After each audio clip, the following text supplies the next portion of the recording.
Welcome to the Hot Talk Show. Breaking news.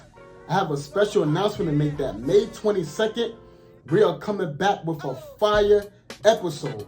And the topic gonna be, our sons are better raised by their mothers or their fathers. And the guest gonna be no other than my own cousin Kai. Here's a little small clip of what to come, of what you're gonna see on the Hot Talk Show. Cause we definitely gonna bring it. Check it out.